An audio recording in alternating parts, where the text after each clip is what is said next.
watazamaji wa Plum TV, nao leo tuko mitaani kuongea na baadhi ya madereva, makondakta pamoja na raia wengine tu wa kwenye mitaa yetu. Bwana, tunajua kabisa kwamba mafuta yamepanda bei. Kwa hiyo tupo na msua hapa ili mradi aweze kutuambia imemwasili vipi hii hali ya kupanda bei kwa mafuta. Bwana, inakuwaje? Afresh inakuwaje? Nyama au sio? Hapo. Kwanza blaza, hii hali ya kupanda kwa bei mafuta umeionaje na ile swala umechukuliaje? Pia limekuathirini vipi nyinyi wafanyakazi wa barabarani? Hili swala of course limetuathiri kwa kiasi kikubwa, kwa sababu ukiangalia nauli iliyokuwepo ukiingia katika utendaji kazi ulikuwa unaweka mafuta 160,000 labda iko hivi, lakini sasa hivi inakubidi uweke mafuta labda 200,000. Kwa mfano kama jana kuna mtu ambaye ametoka Ngora ameweka mafuta 270,000. Umeona? Alishaanza kuweka mafuta labda 220,000, unaelewa? Lakini ukiangalia hapo kuna kama ongezeko kama 50,000 juu. Sasa ukiangalia wakati mwingine inatoathiri kwa kiasi kikubwa sana, kwa sababu hakuna alternative ya kusema kwamba uongeze nauli, kwa sababu abiria asilimia kubwa wanataka ipungue zaidi ya kuongezeka. Kwa hiyo unajikuta wakati mwingine unafanya kazi katika mazingira magumu, na hiyo inapelekea changamoto hata kwa watu wengine ambao hawana uvumilivu kiasi hicho, basi magari mengine yanaamua kupaki. Magari mengi yanapaki, na kweli tunaona barabarani magari mengi yanapaki.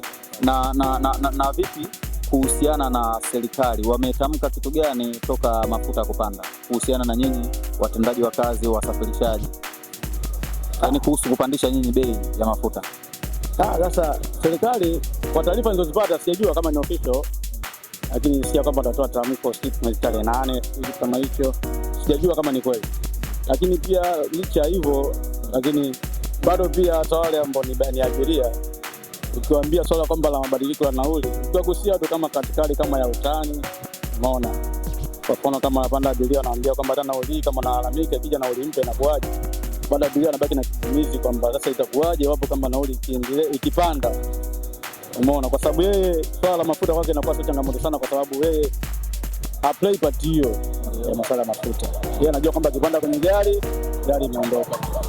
Kwa unajikuta kwamba hata kama ni nauli, hata kama ikipanda, unaona kabisa kwamba yule abiria kuipata ile nauli ambayo inakuwa imepanda, labda ikipanda kwa shilingi 1,000, 2,000, unaona kabisa kwamba utaipata katika hali ya ugumu sana hiyo hela. Kwa sababu asilimia kubwa inaonekana kabisa kwamba uwezo wa kupata hicho kipato inakuwa ni kigumu.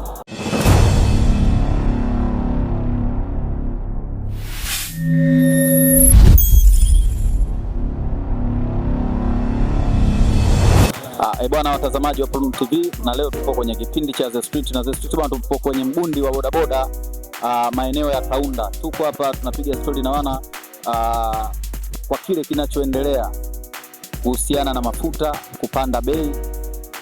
Bwana, mambo vipi? Poa. Unyama? Nyama. Kwa majina unaitwa nani? Mjerumani Mlanzi. Mjerumani Mlanzi. Kwa nini Mjerumani Mlanzi? Unajua lazima uwe na jina ambalo unatafutana na wenzako, kwa sababu majina haya ya kuzaliwa na kwa sio mazuri sana. Kwa nini umeitwa Mjerumani? Mambo yangu kama Kijerumani, si unajua kama Kijerumani. Basi nadhani unajua kwamba mafuta yamepanda bei. Je, wewe kama bodaboda msafirishaji inakuasili vipi kwenye kazi yako? Mimi inaniasili kwa sababu abiria wenyewe ukiambia mafuta yamepanda bei na bei badilike shilingi 2,000 wanakataa. Wanabisha na kwamba wewe una bei na nini. Osi ndo naasilika na haya mafuta. Safari kwenye gari wenzetu wale, kwa sababu hawajuani, mtu anapangiza mtu ambaye hamjui, lakini kama sisi ambao tunajuana, ambaye bwana imeanza lini na nini, mimi kwani unijui. Kwa hiyo inabidi tu twende hivyo kwa 1,000, 1,500, unaelewa, kwa shilingi 2,000. Kwa mpaka atapokuja kushuka, sio atashuka lini na sisi ndo tutapata hela. Kwa sasa hivi muko tayari au mmekubali kupata hasara? Sisi lazima tukubali, kwa sababu tayari ilishatokea, na hatuwezi kupinga. Tukipinga maana yake kazi tusifanye.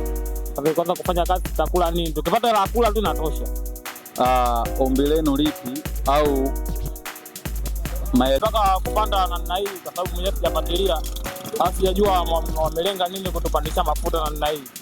Sasa wewe, nimekuuliza wewe una kipi cha kuwashauri au una neno lipi kuwaambia serikali kutokana na adha hii ya nyinyi kupata shida kwenye kipengele cha mafuta? Kikubwa bana, sisi kwa naomba tu atupunguzie bei kwenye mafuta, atupunguzie bei kwa sababu imepanda hela nyingi sana tofauti na kawaida. Yani imepanda karibu 900 mzima kwa haraka tu. Kwa hiyo yani tuasili kuona, nilikuwa naomba atupunguzie bei. Na kimfano labda serikali, kwa sababu serikali tumesikia kwenye media tofauti wanasema kwamba hakuna mtu yote atakayezidisha bei, inamaanisha bei zisizidi bei za usafirishaji. Labda mfano serikali inasema basi mna uwezo wa kuzidisha bei ya sasa na ya zamani, tofauti yenu ni yani, tofauti yake ni ipi? Sijakuelewa. Serikali imetangaza kwamba msafirishaji yote hatakiwi kupandisha bei kwa sababu mafuta yamepanda bei. Hapo umeelewa? Je, mnapewa fursa nyinyi bodaboda labda muzidishe bei kutokana na adha hii ya kupanda bei kwa mafuta? Abiria wenu kama mlikuwa mnabeba labda kwa shilingi 1000, sehemu ya shilingi 1000, mnaweza mkawabeba kwa bei ya shilingi ngapi? 1500. 1500. Kutokana na asilimia iliyopanda mafuta napaswa tubebe 1500. Bwana watazamaji wa Kulundu TV, kama kawaida tuko hapa kwenye mgundo wa bodaboda wa Kaunda. Tuko na Wamba kibao hapa. Na hawa ndio ambao wanaibeba hii Kaunda. Huyu hapa niko naye mwamba kabisa, anaitwa Mjerumani, au sio? Mjerumani Mlanzi, au sio? Bwana shout out sana bwana. Poa. Na neno lipi la kuambia watazamaji wa Kulundu TV? Namshukuru Mwenyezi Mungu. Unamshukuru Mwenyezi Mungu. Watazamaji wanaokuangalia sasa hivi unawaambia kitu gani? Hiyo Mungu tunamshukuru wewe. Wao wanawaambia nini? Mimi sina cha kuambia. Waambie hata aje basi hapa Kaunda, aje kupanda pikipiki yako. Sio mambo yenyewe hayo. Ndio basi aje kushangaa. Tunajua njinyopo Kaunda sasa. Au sio? Baridi mwanangu, shout sana.